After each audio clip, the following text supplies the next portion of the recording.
보통 70 먹은 아줌마가 길을 건너려고 그러면 뒤로 돌아다 보잖아. 2차선에서 2개 차선 여기만 이면 도로 주택가에 난 기사가 있으니까 그럼 내가 그래요. 저분 길 건너려고 그런다. 서라. 1년 동안 그냥 가는 거예요. 핸대는 소리가 차 조심해야지 왜 내가 조심하느냐고. 그러니까 사람이 차 조심을 해야 돼. 차가 사람을 조심해야 되는데 우리는 사람이 차를 조심해야 돼. 하도 내가 잔소리하니까 요즘은 서요. 딱 우리 서갖고 웃으면서 가라고. 그럼 70 먹은 아줌마가 느닷없이 우리가 쓰잖아요. 웃으면서 가라고 그러잖아요. 그럼 70 먹은 아줌마가 우리 차를 보고 표정이 이런 표정이야. 진짜 가도 돼? 이런 표정이야. 진짜 가도 돼? 이런 표정. 그래서 우리가 웃으면서 진짜 가도 돼요. 예. 그럼 그때서 웃으면서 건너가요. 그러니까 자기를 위해서 차가 서준다는 건 상상을 못하는 거죠. 자기를 위해서 차가 서준다는 거는. 제가 지난번에 원주 국토관리청에서 강의가 있었어요. 원주 국토관리청에서 강의가 가깝잖아요. 내가 운전하고 나갔어요. 운전하고 나갔는데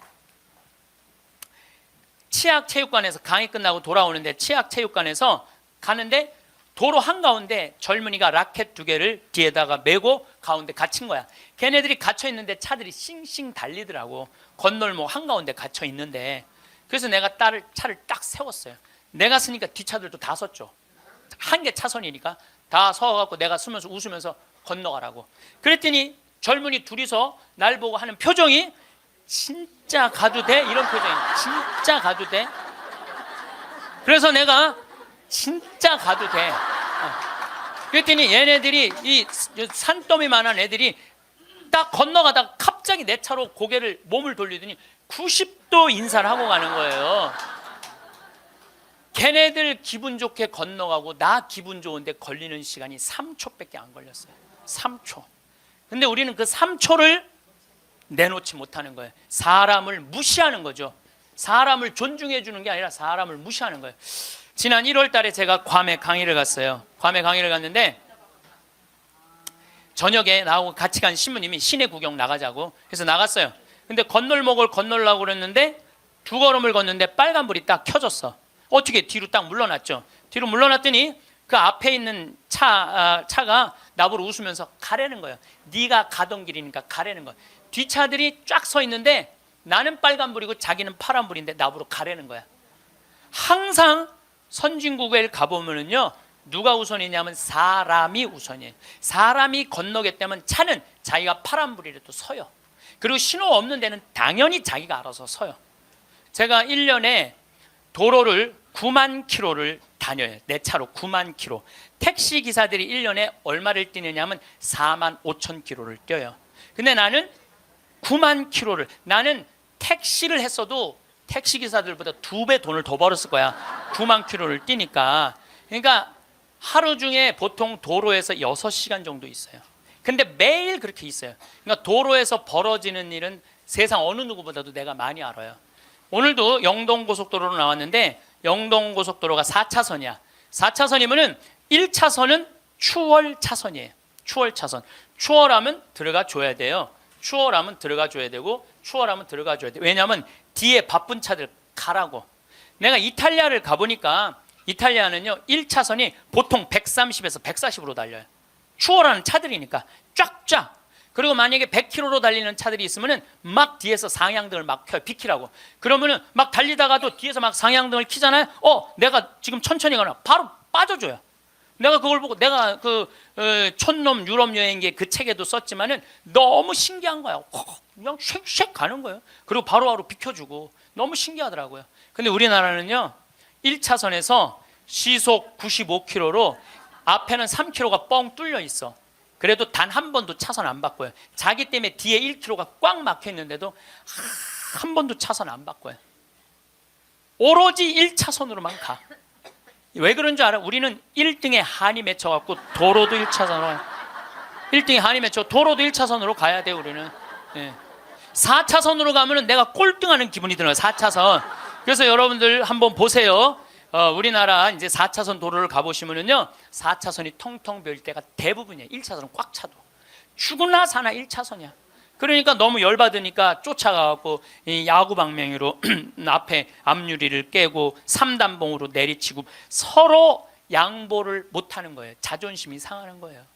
아니 자기가 좀 늦으면 2차선으로 가든 3차선으로 가든 4차선으로 가는데 우리는 이게 안 되는 거예요. 그리고 방향 지시등을 켜주는 건 예의야. 뒷사람에 대한 예의야. 그런데 10대 중에 방향 지시등을 켜주는 차들은 3대 내지 4대밖에 안 돼요. 그냥 들어가고 싶으면 들어가고 나가고 싶으면 나가고 자기 하고 싶은 대로 하는 거예요. 서로에 대한 예의가 안 갖춰져 있으니까 매일매일 폭력적인 일이 벌어지는 거예요. 가장 기본적인 걸 안 가르치는 거죠. 가장. 근데 지난번에는 뭐 서울에서 강의가 있어갖고 나오는데 2000쯤 나왔는데 뒤에 앰뷸런스가 내가 봐도 무지하게 급한 것 같아. 달려오는 게 막 상향등에 비상 깜빡이에 뭐 삐우삐우에 정신이 하나도 없는 거예요.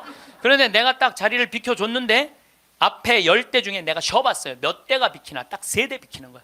나머지 7대는 그냥 가는 거야. 그러니까 너무너무 급하니까 지가 막 2차선, 3차선을 막 가더라고요. 그 앰뷸런스가. 그만큼 남에 대한 배려가 없는 거예요. 내가 아니 왜 저 바쁜 차로면 딱 비켜. 미국이나 캐나다는요 앰뷸런스나 경찰차가 소방관차가 딱 하잖아요. 모든 차는 양쪽 쫙 갈라져요. 그리고 아예 서버려. 그 차 가라고. 그게 기본적인 배려예요. 배려. 근데 우리는 왜 안 비키냐 그랬더니 그런 심리가 있대요. 저 안에 아무도 없을 거야. 지가 바빠서 저거 키고 가는 걸 거야. 이런 심리가 있대요. 참 얼마나 우리가 지금 기본이 안 돼 있는 이게 지금 우리의 문화 안에 있는지 몰라요. 제가 영어학원 다닌다고 이제 영어학원을 다니는데 이제 지하에다 주차를 해놓고 이제 올라와요.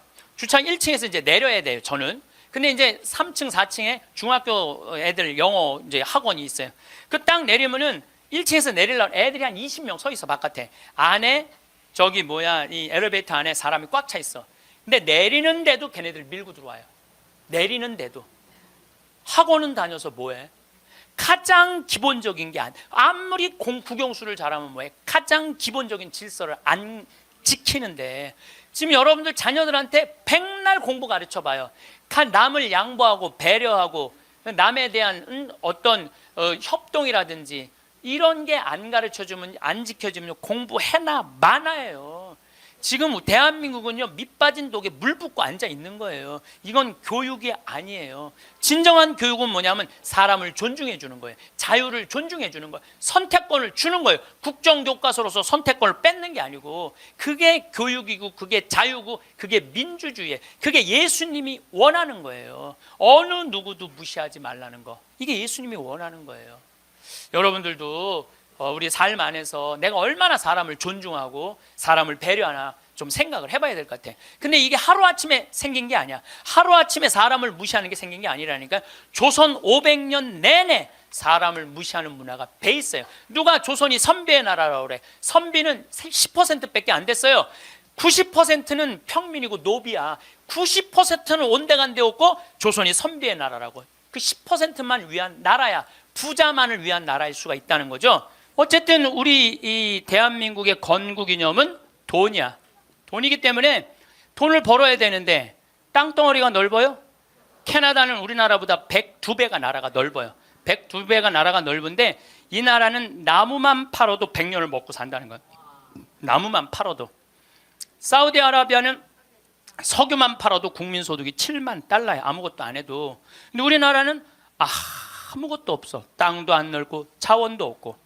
그러니까 우리는 돈을 벌으려면 어떻게 돼? 오로지 믿을 건 뭐 하나밖에 없어? 머리밖에 없어. 그러니까 우리는 돈을 벌으려면 뭐를 해야 되냐면 공부를 해야 돼. 공부. 엄마들이 이렇게 얘기를 합니다. 너 공부해서 훌륭한 사람 돼야 돼. 너 공부해서 너의 재능을 개발해야 돼. 이렇게 말하는 엄마가 없어요. 이놈 새끼야 너 커서 무시 안 당하고 돈 많이 벌려면 공부 열심히 해. 그러니까 우리는 공부를 왜 하냐면 무시 안 당하고 돈 벌으려고 공부하는 거예요. 애가 노래를 너무 잘해. 그럼 엄마가 이렇게 얘기해. 너 그렇게 맨날 배짱이처럼 노래하다가 나중에 커서 굶어 죽어 이놈 새끼야. 공부를 잘해야지. 공부를 국영수를 잘해야 돼. 국영수. 다른 건 노래는 공부가 아니야. 애가 그림을 너무 잘 그려. 너 그렇게 맨날 그림 그리다가 너 그림쟁이들이 나중에 굶어 죽어 이놈 새끼야. 너 공부를 잘해야지. 공부. 국영수를 잘해. 국영수.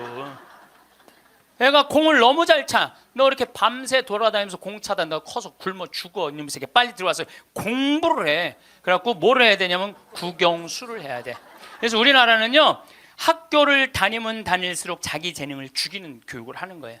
여러분들 노래 잘하고 공 잘 차고 그림 잘 그리고 뭐 물건 잘 만드는 거 제주고 공부 중에 공부예요. 근데 우리는 그걸 공부라 생각 안 해. 오로지 공부는 뭔지만 알아? 국영수만 공부를 알고 있어. 국영수만. 전인지 선수 알죠? 전인지 선수 골프 선수예요. 키가 175cm에 나보다 10cm가 더 커요. 나는 원래 167cm였는데 줄었어. 2cm가 줄었어. 나보다 어쨌든 10cm가 더 커요. 지금 현실적으로는.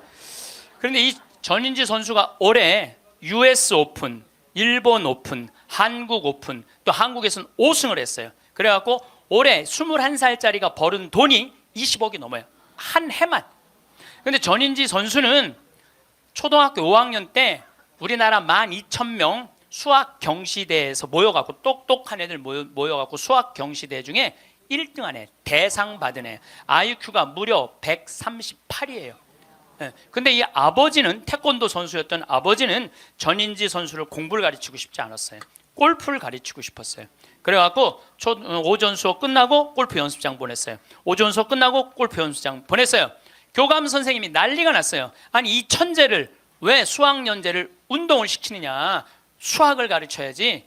그랬더니 조퇴를 계속 해주는 거야. 수업을 안 해주고 오전 수업하고 골프 연습장 가면 조퇴. 오전 수업 끝나고 골프 연습장 가면 조퇴. 수업을 안 쳐줬어요. 그러니까 이 아버지가 참 대단한 아버지야. 내가 보기엔 충청도 서산에 있는 초등학교 자기 딸을 제주도 광양초등학교로 전학을 시켜버려요. 골프 가르치고 싶다고. 그래갖고 전인지 선수는 이렇게 훌륭한 선수가 됐어요. 여러분들 전인지 선수가 지금 수학 영재로 매일 학원에 막 새벽 1시 2시까지 공부하고 그리고 뭐 특목고 고등학교 들어가고 서울대 합격했다고 칩시다. 매일 공부한 전인지 선수가 어떨 것 같아요? 안경 이렇게 두꺼운 거 끼고 분명히 그랬을 거예요. 안경 두꺼운 거 끼고 허리는 약간 꼬부정해갖고 머리도 이상하게 해갖고 이러고 전인지 선수가 또 얼마나 예뻐요. 근데 그 미모도 다 없을 거야. 그냥 이러고 지금 서울대학 새벽 2, 3시까지 수학 문제 푸느냐고 그러고 앉아 있을 거예요. 그게 나요. 파란 잔디밭에서 드라이브 딱 치면은 뒤에서 이 관중들이 굿샷 하고 한 번 US 오픈에 9억 딱 버는 게 어느 게 나요? 4일 동안 9억 버는 게. 이번에 부시 전 대통령이 한국에 와서 전인지 선수랑 골프를 치고 갔어요. US 오픈자는 그렇게 VIP랑 골프를 쳐야 되나 봐요. 자, 여러분들 이 골프를 칠 때는 부시 대통령이 영광일까요? 전인지 선수가 영광일까요? 부시가 영광이죠. 어떻게 지가 US 오픈자랑 골프를 쳐요? 전인지 선수가 지금 수학했으면 부시 대통령 와서 만날 것 같아요? 안 만날 것 같아요?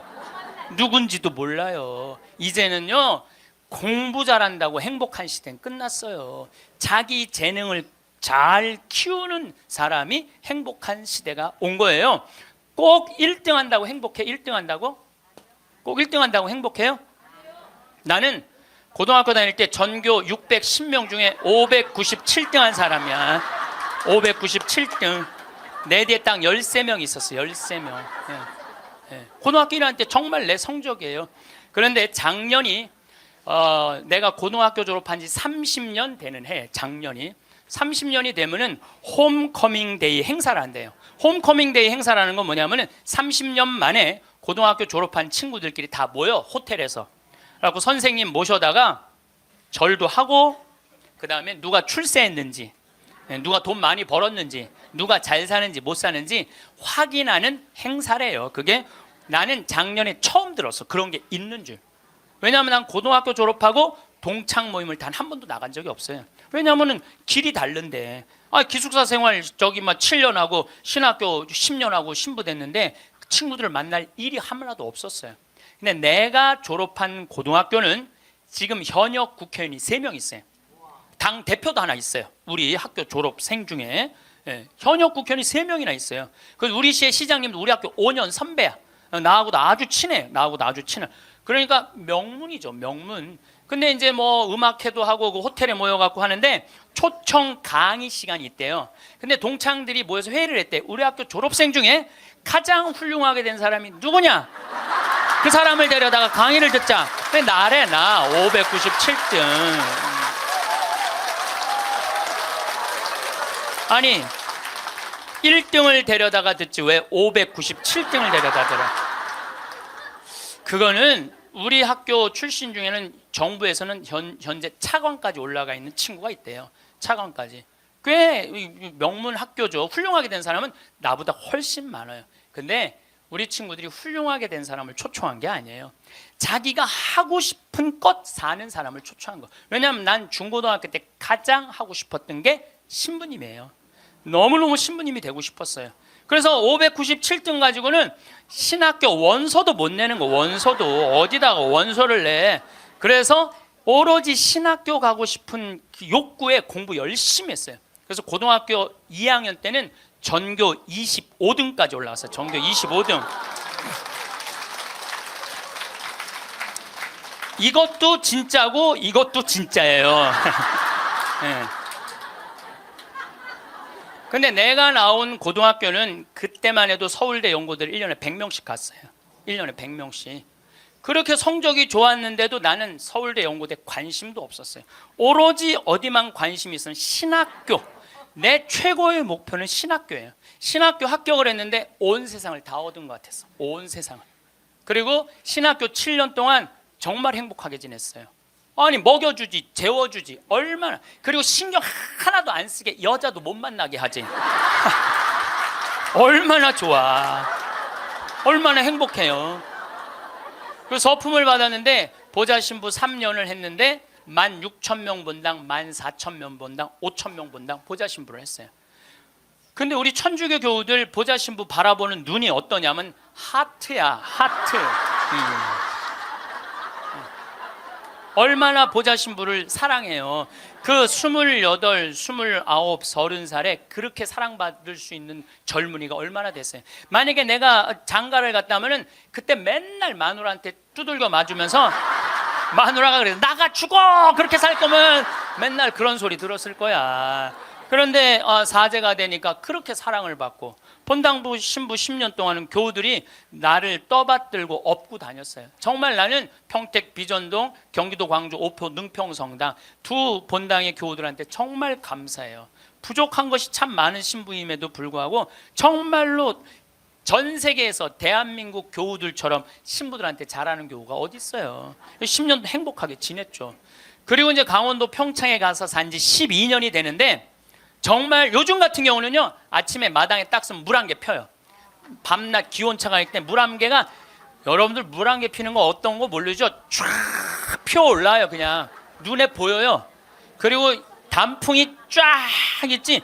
마당에 생태마을 마당에 딱 앉아서 강을 내려다보면 근심 걱정이 하나도 걱정할 게 뭐 있어? 마누라가 있어, 자식이 있어.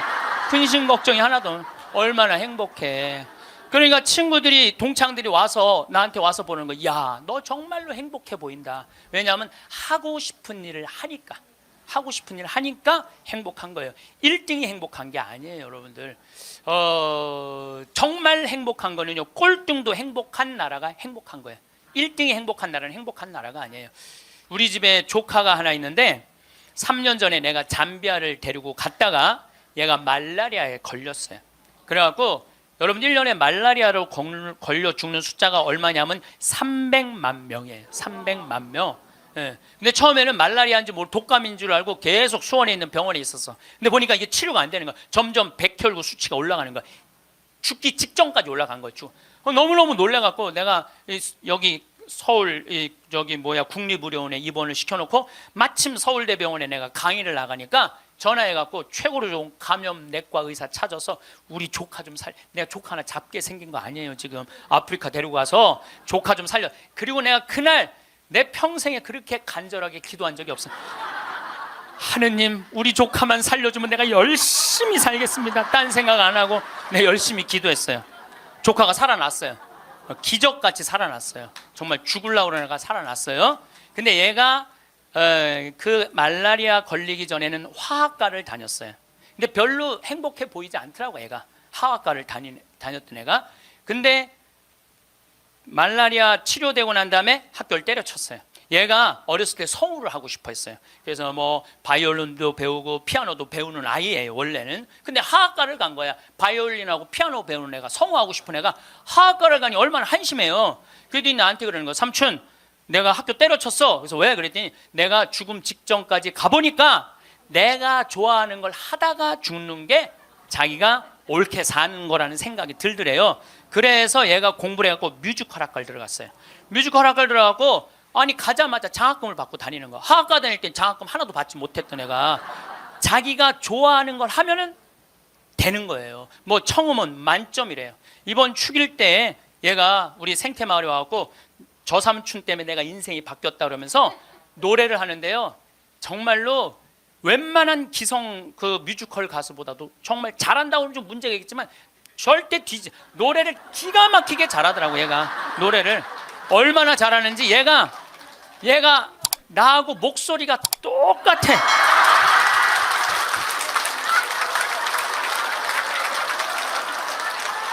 막 내가 심장이 떨리더라고, 심장이. 그런데 그 아버지인 우리 둘째 형이 나한테 하는 얘기가 지금 쟤는 대한민국에서 제일 행복한 애라고. 자기가 하고 싶은 걸 하니까. 그래서 내가 그 아이를 볼 때마다 너무 기특해갖고 이번 주 토요일 날도 노트라듬 드 파리라는 뮤지컬을 내가 끊어줬어요. 최고 좋은 좌석에 너 가서 보라고. 그러니까 애가 자기가 하고 싶은 걸 하니까 박수를 쳐주고 싶은 거야. 여러분들도 정말 자녀들을 사랑한다면 여러분들이 좋아하는 국영수를 가르치지 말고 국영수를 가르치지 말고 자녀가 좋아하는 걸 찾아줘야 돼요. 제가 몇 년 전에 우리나라 최고 좋은 특목고등학교 합격한 여학생이 저를 찾아왔어. 우울증에 걸려갖고. 얘는 우울증에 걸리니까 머리를 안 깎았어요. 허리까지 머리가 나왔어. 근데 얘는 나하고 1시간 동안 면담하는 동안 단 한순간도 고개를 들지 않았어요. 그러니까 팍 고개를 숙이니까 그 긴 머리가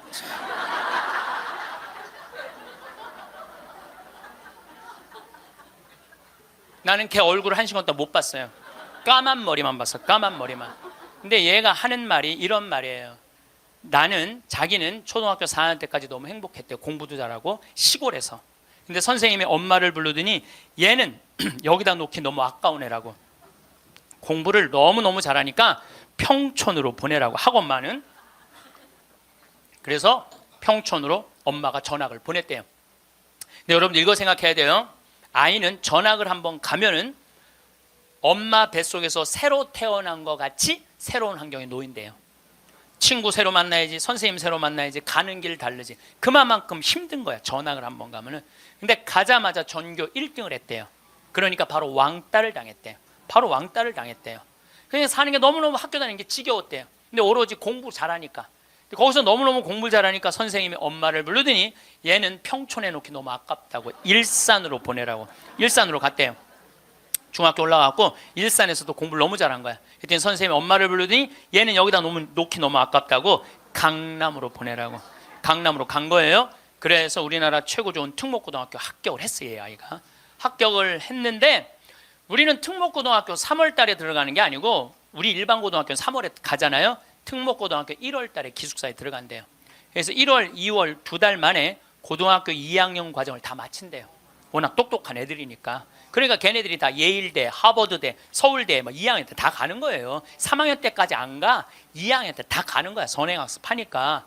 근데 첫날 공부를 하고 저녁에 양치를 하려고 그랬는데 치약을 안 갖고 왔더래. 그래갖고 한 방이 6명이 있었는데 5명한테 치약을 빌려달라고 그랬더니 치약을 빌려주는 애가 한 명도 없더래요. 안 빌려주더래. 왜 안 빌려줘요? 만약에 내가 치약을 빌려줘갖고 얘가 양치를 잘해갖고 다음날 건강하게 일어나고 공부를 열심히 하면 되겠어요? 안 되겠어요? 내 경쟁자가.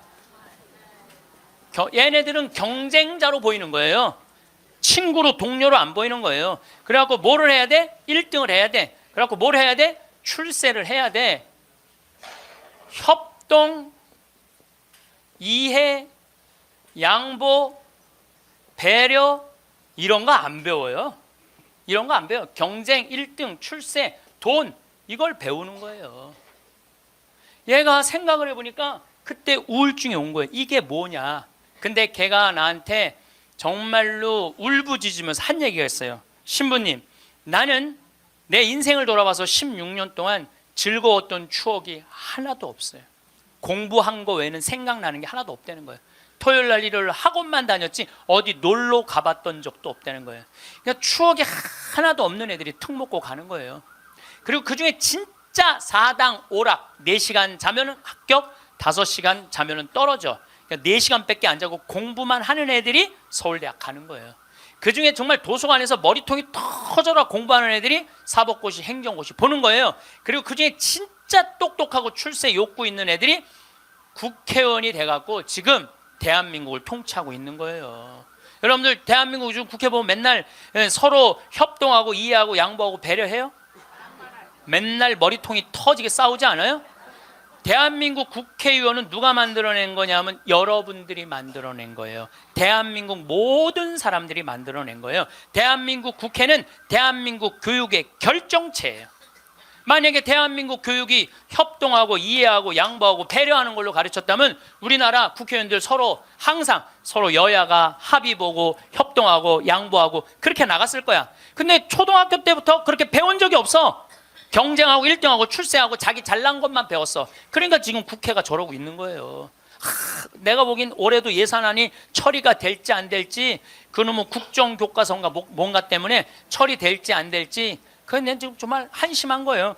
국정교과서 잠깐 얘기를 하면은요, 여러분들 국가가 정해준 교과서로 공부를 하는 걸 국정교과서라고 그래요. 그러니까 한 권을 가지고 공부를 하는 거, 역사책을 가지고 한 권을 갖고 공부를 하는데 복음도 사복음이야. 마테오, 마르코, 루카, 요한이야. 예수님을 이렇게 서술하는 것도 4가지 관점에서 서술을 하는 거예요. 내가 만약에 마테오 복음만 읽었다면요, 나는 이방인이 바라보는 예수님은 이해하지 못했을 거예요. 그 다음에 요한복음을 내가 공부를 안 했다면 예수님의 영적인 세계를 알지 못했을 거예요. 루카복음을 이해하지 않았다면 예수님이 사람을 어떻게 사랑하는지 몰랐을 거야. 마테오복음만 읽었다면 구원에 관련된 유대인의 사고만 배웠겠지. 그러니까 국정교과서 내용이 뭐가 담기는 게 그게 중요한 게 아니야. 한 가지만 가르치는 게 가장 무서운 거야. 한 가지만. 사람은요, 여기서부터 부산까지 경부고속도로만 가야 돼. 니네들 죽으나 사나? 아니, 나같이 평창에 있는 놈은 경부고속도로 가려면 여기 수원까지 와서 타고 내려가야 되잖아요. 우리는 중앙고속도로 내려가면 바로인데. 그렇잖아요. 서울서부터 부산까지 가는 건 경부고속도로만 가면 갈 수 있는 길이 얼마든지 있는데 국정교과서, 국가에서 정해주는 것만 애들 배우라는 거예요. 그러니까 이게 답답한 거예요. 그러니까 타협, 양보, 이해, 배려가 생기지가 않는 거예요. 그게 내용이 뭐가 담기는 건 난 모르겠어. 내용이. 그렇지만은 이 자유를 박탈하는 거예요. 자유를. 그러니까 우리나라 아이들은 경쟁 1등 출생, 무슨 교육부 장관인가 뭐 하는 분이 왜 한 가지 애들이 답이 헷갈리면 어떻게 하냐 그래. 답이 헷갈리면 이게 참, 이게 지금 내가 평화방송 강의하면서 할 얘기는 아니지만은 답이 어딨어. 답이, 인생의 답이 어딨어. 자기가 찾아가는 게 답이지. 그러니까 우리는 1등부터 꼴등까지 정해놓고 1등은 훌륭하고 꼴등은 안 훌륭하다. 이거하고 국정교과서 똑같은 거예요. 똑같은 거야. 참 가슴 아픈 일이죠. 그래서 우리는 1등을 해갖고 어딜 들어가야 돼? 서울대학을 들어가야 돼. 이게 행복 공식이야. 돈을 벌으려면은 공부를 잘해야 되고 공부를 잘해서 1등을 하고 1등을 해갖고 서울대학을 들어가야 돼. 공부 잘한다고 행복한 거 아니에요. 공부 잘한다고 하고 싶은 일을 하는 게 행복한 거예요. 서울대학을 들어가야지 행복하고 인생에 성공했다는 이 대한민국 사람들의 머리를 뜯어 고쳐야 된다는 거예요. 대한민국 엄마들은 임신을 하면은 내 뱃속에 생명이 들어왔다는 생각 안 한다니까. 임신을 하는 순간 내 뱃속에 서울대학 C가 들어왔다. C. 이 사람으로 안 보여. C로 보여. C로. 근데 요즘 젊은 엄마들은 내가 요즘 또 알아보니까 한글만 안 가르친대요. 아침에 일어나고 애한테 한다는 소리가 Good morning, my baby. How are you today? 영어로 하는데 영어로. 정신이 나간 거죠. 라고 엄마의 태를 10달 만에 열고 나왔어. 세상이 얼마나 멋있어요. 하늘도 예쁘고 단풍도 예쁘고 구름도 예쁘고. 그러고 베란다 창문을 통해서 구경 좀 하려고 그랬더니 마음 급한 엄마가 너 지금 그거 볼 시간이 어디 있어. 1살짜리한테 한쪽 창문에 가나다라 마바 차타카타 붙여놓고 반대쪽 창문에는 ABCD 붙여놓고 누워서 모빌이 돌아가는데 기억, 니은, 디귿, 리을이 돌아가는 거야.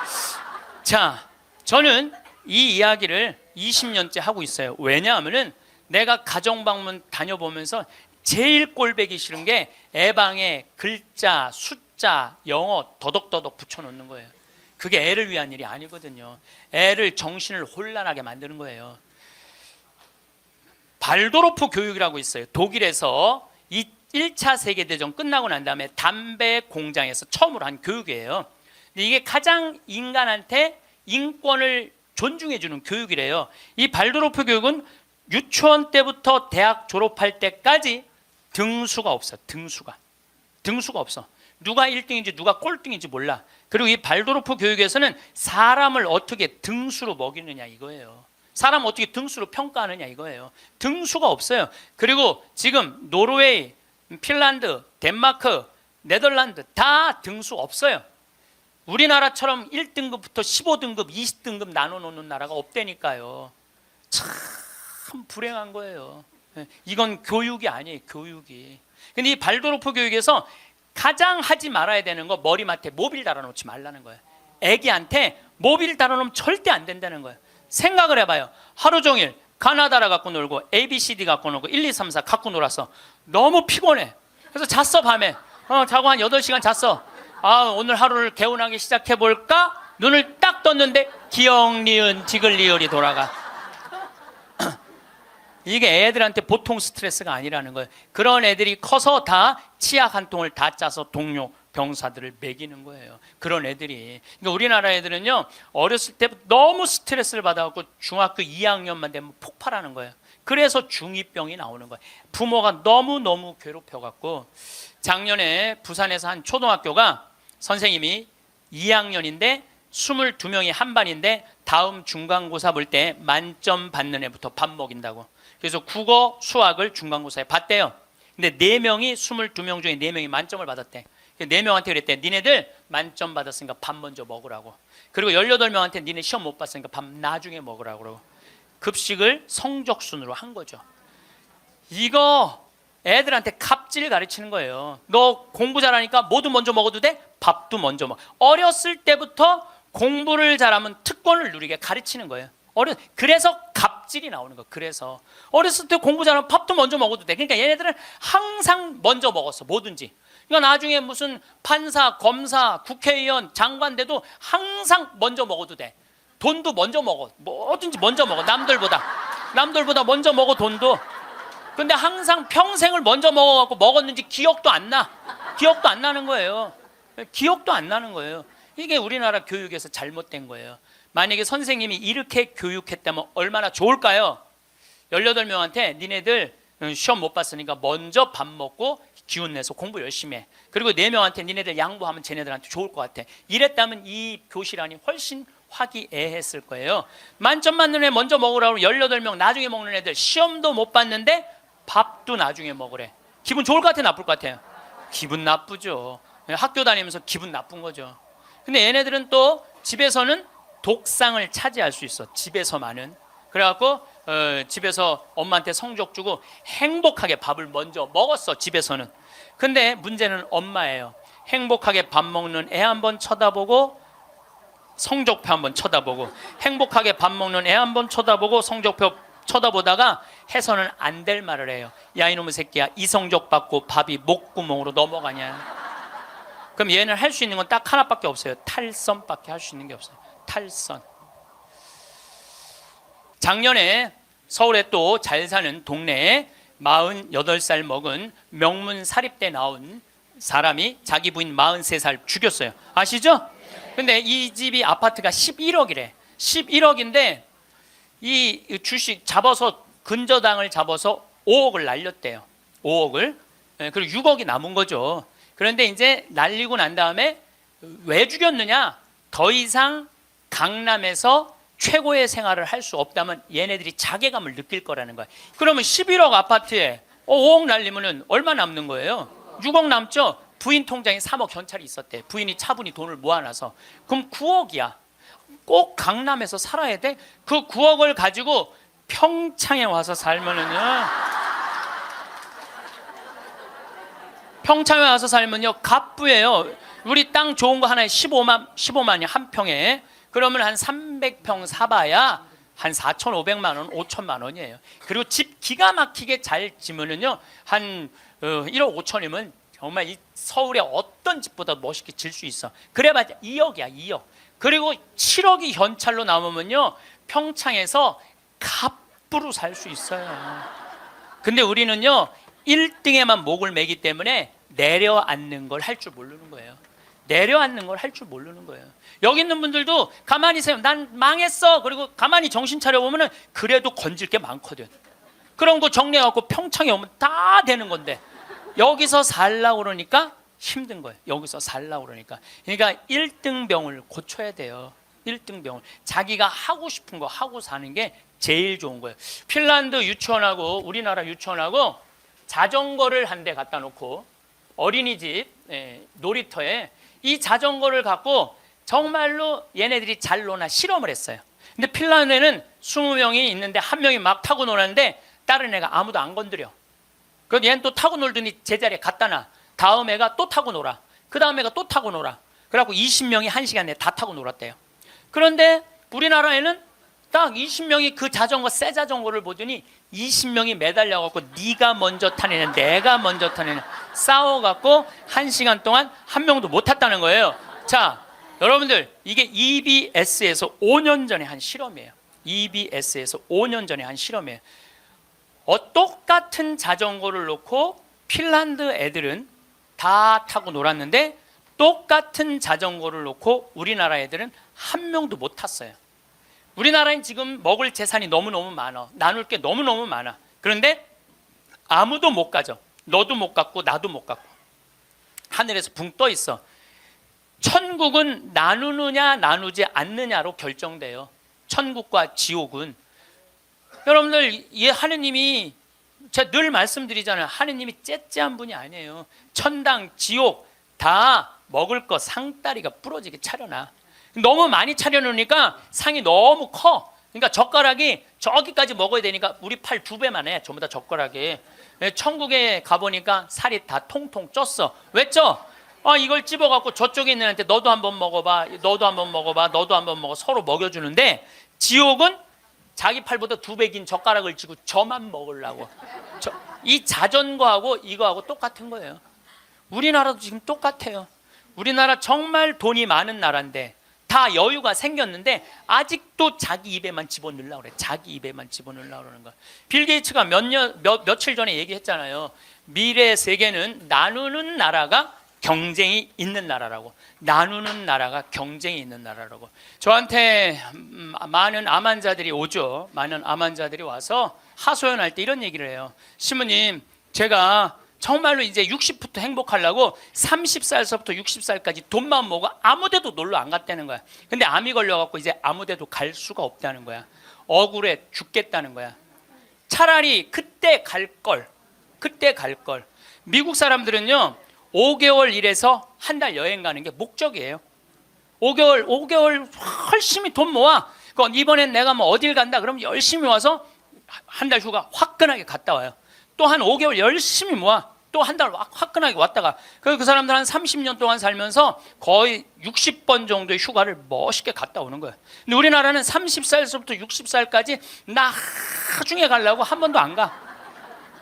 근데 덜커덕 뭐가 걸려? 암이 걸려. 암이 걸려갖고 이거 뭐 죽을지 살지 이 모르는 그런 상황에 들어가는 경우가 많다는 거예요. 행복하려고 그러면 언제 행복해야 돼? 지금 행복해야 돼. 지금. 나중에는 기다려주지 않는다는 얘기예요. 세상에 가장 허망한 약속이 뭐냐면 나중에 뭘 한다는 거예요. 나중에. 나중에. 제가 여러분들한테 강의 때 이렇게 말씀드렸어요. 여러분들 여행은 가슴이 떨릴 때 가야지 다리가 떨릴 때 가면 안 됩니다. 기억나세요?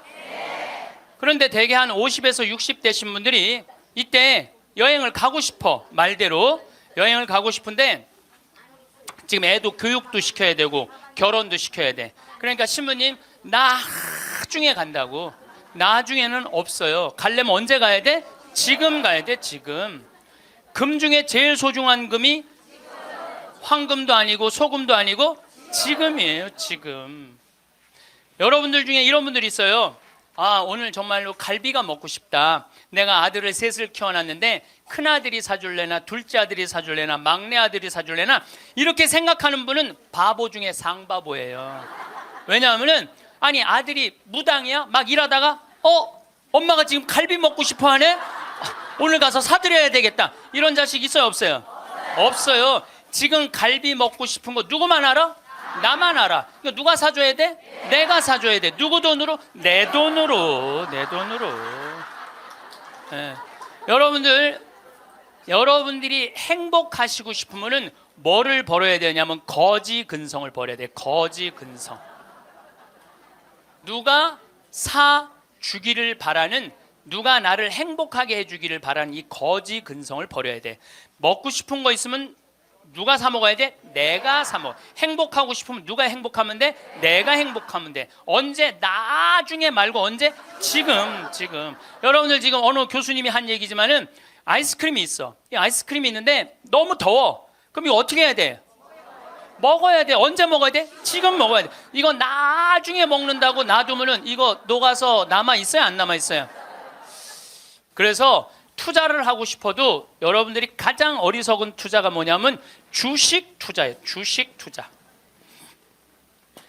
여기 지금 주식 투자하는 분들 분명히 계실 거예요.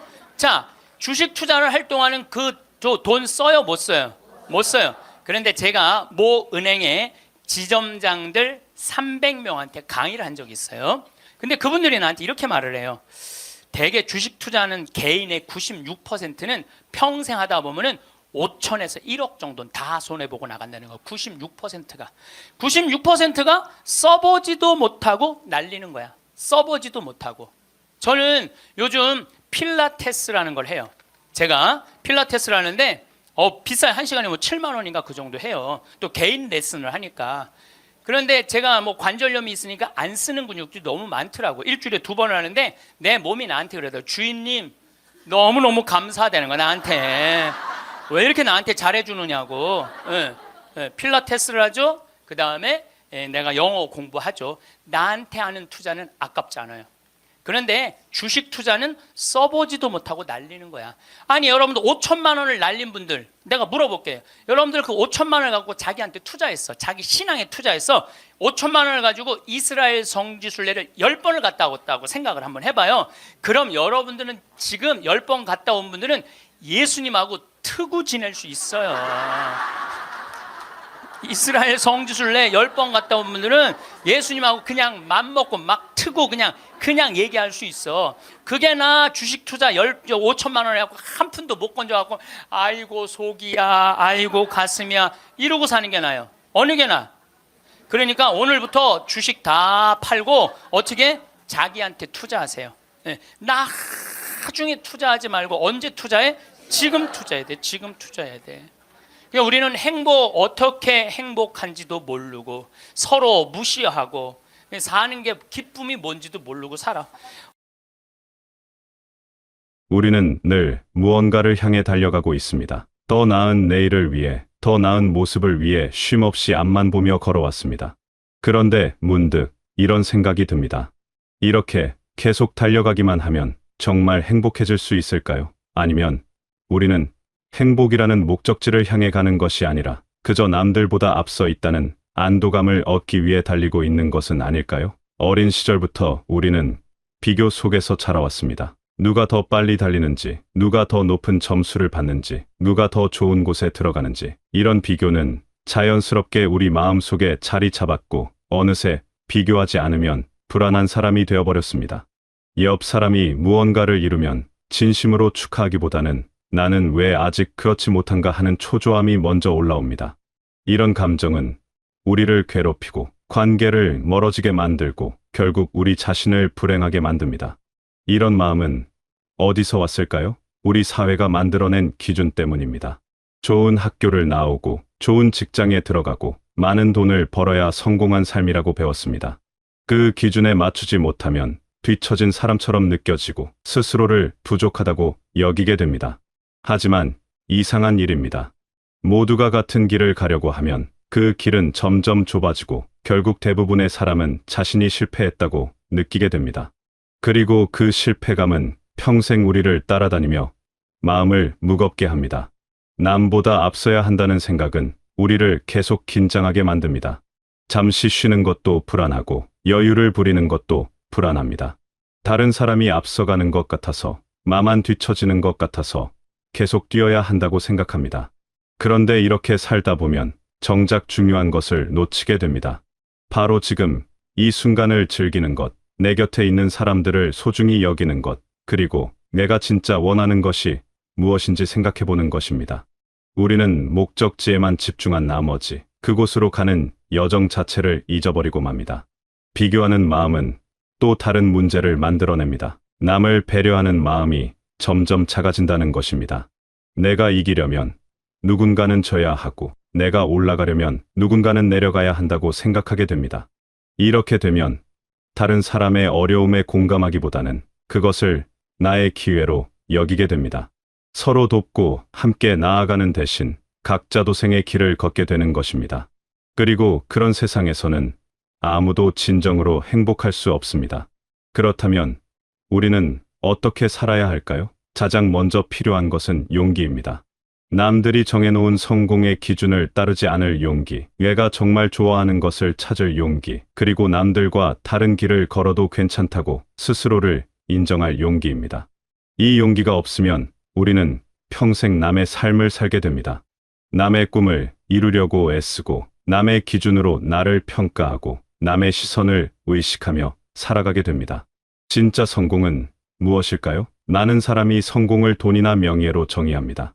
물론 그것들도 중요합니다. 하지만 그것이 전부는 아닙니다. 진짜 성공은 내가 무엇을 할 때 가장 즐거운지 아는 것, 나만의 재능이 무엇인지 발견하는 것, 그리고 그것을 통해 내가 만족하는 삶을 사는 것입니다.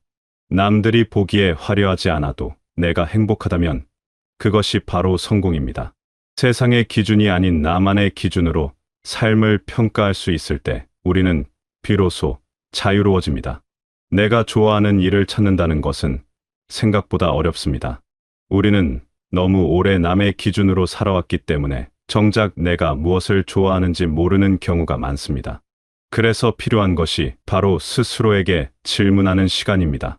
내가 무엇을 할 때 시간 가는 줄 모르는지, 무엇을 할 때 마음이 편안한지, 무엇을 할 때 내가 살아있다고 느끼는지 생각해 보는 것입니다. 이런 질문들은 단순해 보이지만 우리 삶의 방향을 완전히 바꿀 수 있는 힘을 가지고 있습니다. 이런 질문에 답을 찾았다면 이제는 실천이 필요합니다. 많은 사람이 나중에 시간이 나면, 나중에 여유가 생기면 하겠다고 말합니다. 하지만 나중은 영원히 오지 않습니다. 지금이 아니면 할 수 없습니다. 행복은 미래의 어떤 시점에 갑자기 찾아오는 것이 아니라 지금 이 순간을 어떻게 사느냐에 달려 있습니다. 내일을 위해 오늘을 희생하는 것이 미덕처럼 여겨지지만 사실 그렇게 살다 보면 결국 행복한 내일은 오지 않습니다. 행복을 미루는 것은 아이스크림을 냉동고에 넣어두고 언젠가 먹겠다고 생각하는 것과 같습니다. 시간이 지나면 아이스크림은 녹아버리거나 맛이 변합니다. 행복도 마찬가지입니다. 지금 느끼지 않으면 그 순간은 다시 오지 않습니다. 그래서 우리는 오늘 하고 싶은 것을 오늘 해야 합니다. 먹고 싶은 것을 먹고, 만나고 싶은 사람을 만나고, 가고 싶은 곳을 가야 합니다. 이것이 사치스러운 생각처럼 들릴 수도 있지만 사실 이것이야말로 가장 지혜로운 삶의 방식입니다. 물론 모든 것을 마음대로 할 수는 없습니다. 우리에게는 책임이 있고 해야 할 일이 있습니다. 하지만 그 속에서도 작은 행복을 찾을 수 있습니다. 아침에 마시는 물 한 잔의 시원함, 창밖으로 보이는 하늘의 아름다움, 사랑하는 사람과 나누는 짧은 대화. 이런 작은 것들이 모여서 행복한 하루를 만듭니다. 거창한 성취나 큰 변화가 없어도 이런 작은 순간들이 쌓이면 우리 삶은 충분히 풍요로워집니다. 행복은 거창한 것이 아닙니다. 큰 목표를 이루었을 때만 느끼는 것이 아닙니다. 행복은 일상 속에 숨어 있습니다. 문제는 우리가 너무 바쁘게 살아서 너무 앞만 보고 달려가서 그것을 보지 못한다는 것입니다. 그래서 가끔은 멈춰 서서 주변을 둘러볼 필요가 있습니다. 내가 지금 어디에 있는지, 누구와 함께 있는지, 무엇을 하고 있는지 확인하는 시간이 필요합니다. 이런 순간들이 우리에게 삶의 의미를 다시 깨닫게 해줍니다. 많은 사람이 누군가가 자신을 행복하게 해주기를 기다립니다. 가족이, 친구가, 혹은 운명적인 누군가가 나타나서 내 인생을 행복하게 만들어주기를 바랍니다. 하지만 안타깝게도 그런 일은 일어나지 않습니다. 다른 사람이 나를 행복하게 만들어줄 수는 없습니다. 행복은 스스로 만들어가는 것입니다. 다른 사람은 우리의 행복에 함께할 수는 있지만 그것을 대신 만들어줄 수는 없습니다. 나를 행복하게 만드는 첫 번째 사람은 바로 나 자신입니다. 내가 나를 소중히 여기고, 내가 나에게 잘해주고, 내가 나를 이해해야 합니다. 그래야 다른 사람도 나를 소중히 여길 수 있습니다. 자신을 사랑하지 못하는 사람은 다른 사람의 사랑도 제대로 받을 수 없습니다. 왜냐하면 자신이 사랑받을 가치가 없다고 생각하기 때문입니다. 스스로를 인정하고 존중하는 것, 이것이 행복으로 가는 첫걸음입니다. 나를 먼저 챙긴다는 것은 이기적인 것이 아닙니다. 오히려 그 반대입니다. 내가 행복해야 다른 사람에게도 행복을 나누어 줄 수 있습니다. 내가 마음의 여유가 있어야 다른 사람의 이야기를 들어줄 수 있고, 내가 충분히 쉬어야 힘든 사람을 도와줄 수 있습니다. 스스로를 돌보지 않으면 결국 지쳐서 아무것도 할 수 없게 됩니다. 비행기 안전 수칙에서 산소 마스크를 먼저 자신에게 착용하라고 하는 것처럼 우리도 먼저 자신을 돌봐야 합니다. 그렇다면 나를 챙긴다는 것은 구체적으로 무엇을 의미할까요? 우선 내 마음의 소리를 듣는 것입니다.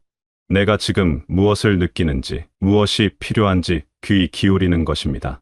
피곤하면 쉬고, 슬프면 울고, 기쁘면 웃는 것. 너무나 당연한 것 같지만 많은 사람이 이것을 하지 못합니다.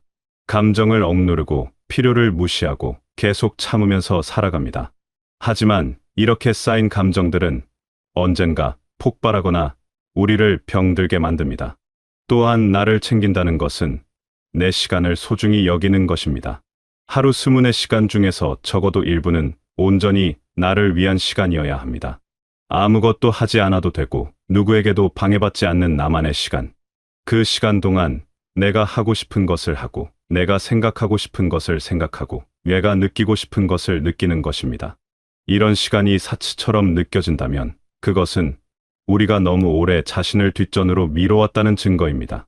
이렇게 스스로를 돌보는 사람들이 많아지면 사회도 변합니다. 서로를 경쟁자로 보는 대신 동료로 보게 됩니다. 남의 불행을 기회로 여기는 대신 함께 해결할 문제로 봅니다. 혼자 잘 되려고 애쓰는 대신 함께 잘 될 방법을 찾습니다. 이것이 바로 우리가 만들어가야 할 세상입니다. 경쟁이 아닌 협력이, 비교가 아닌 존중이 중심이 되는 세상 말입니다. 물론 이런 변화는 하루아침에 일어나지 않습니다. 우리 안에 깊이 박힌 경쟁의식과 비교하는 습관을 바꾸는 것은 쉬운 일이 아닙니다. 하지만 불가능한 것도 아닙니다. 한 번에 한 걸음씩, 한 사람씩 변화하면 됩니다. 내가 먼저 변하고 그 변화가 주변 사람들에게 영향을 주고, 그렇게 조금씩 세상이 변해갑니다.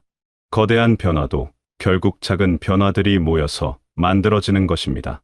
여러분은 어떤 삶을 원하시나요? 끊임없이 남과 비교하며 불안해하는 삶인가요? 아니면 내가 좋아하는 것을 하며 평온한 삶인가요? 늘 앞서가야 한다는 강박에 시달리는 삶인가요? 아니면 내 속도로 천천히 걸어가는 삶인가요? 선택은 여러분의 몫입니다. 하지만 기억하세요. 남들이 원하는 삶이 아니라 내가 원하는 삶을 선택해야 한다는 것을요. 그것이 진정한 자유이고 진정한 행복의 시작입니다. 우리가 추구해야 할 것은 누구보다 앞서는 것이 아니라 나답게 사는 것입니다. 남의 기준에 맞추는 것이 아니라 나만의 기준을 세우는 것입니다. 남의 인정을 받는 것이 아니라 스스로를 인정하는 것입니다. 이것이 진짜 자유이고 진짜 행복입니다. 세상이 어떻게 평가하든 내가 나 자신에게 만족할 수 있다면 그것으로 충분합니다. 세상은 우리에게 계속 더 빨리, 더 높이, 더 멀리 가라고 말합니다. 하지만 우리는 그 목소리에 휩쓸리지 않아도 됩니다. 내 페이스대로, 내 방식대로 가면 됩니다. 가끔은 쉬어가도 되고 방향을 바꿔도 됩니다. 중요한 것은 내가 선택한 길이라는 것, 그리고 그 길 위에서 내가 행복하다는 것입니다. 목적지보다 중요한 것은 그곳으로 가는 여정입니다. 함께 사는 세상을 만들기 위해서는 서로에 대한 이해와 배려가 필요합니다. 내가 잘 되기 위해 남을 밟고 올라가는 것이 아니라 함께 손잡고 올라가는 것입니다. 누군가 힘들어할 때 외면하지 않고 도움의 손길을 내미는 것입니다. 이렇게 할 때 우리는 비로소 따뜻한 세상을 만들 수 있습니다. 혼자서는 갈 수 없는 곳도 함께라면 갈 수 있습니다. 결국 중요한 것은 남들보다 앞서는 것이 아니라 행복한 사람이 되는 것입니다. 남들보다 많이 가지는 것이 아니라 내가 가진 것에 감사하는 것입니다. 더 높이 올라가는 것이 아니라 지금 서 있는 곳에서 만족하는 것입니다. 이것이 우리가 배워야 할 진짜 지혜입니다. 여러분 모두 자신만의 속도로, 자신만의 방식으로 행복을 찾아가시기를 바랍니다. 남과 비교하지 말고 스스로를 사랑하고 지금 이 순간을 소중히 여기시기를 바랍니다. 그리고 그렇게 행복한 여러분이 주변 사람들에게도 따뜻함을 나누어주는 사람이 되시길 바라겠습니다.